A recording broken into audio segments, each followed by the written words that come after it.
Срочное сообщение. В Узбекистане опасное загрязнение воздуха. Уровень загрязнения достиг рекордно плохих результатов. So'nggi yillarda O'zbekistonda havo sifati yomonlashyapti.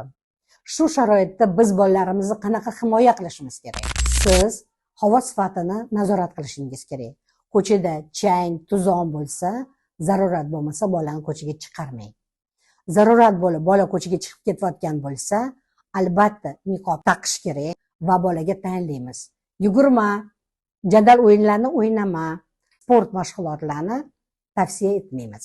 Bola ko'chadan kelgandan keyin albatta qo'lini, yuzini yuvadi, og'zini, burnini iliq suv bilan chayadi va ko'chaga kiygan narsalarini almashtiradi.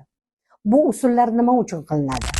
Shu zararli zarrachalar organizmga kamroq kirishi uchun.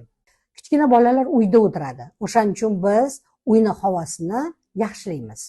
Havo tozalagichlar bilan foydalanamiz va har kuni ho'l sochiq bilan hamma joyini changini artamiz. Xonani namlikni 40-60% ushlashimiz kerak. Va kechqurun yoki tongda vaziyatga qarab qisqa muddatda xonani shamollatish kerak. Bolani immunitetini mustahkamlaymiz. Gripp, pnevmokok infeksiyalarga qarshi o'z vaqtida vaksinalarni olish kerak.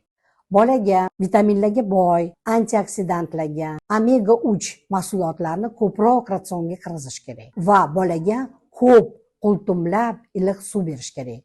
Suv organizmdan shu zararli moddalarni chiqarishga yordam beradi. Bolangiz yutalsa, burni oqsa, xirillasa, nafasi siqilsa yoki burun oqsa, albatta shifokorga murojaat etishingiz kerak.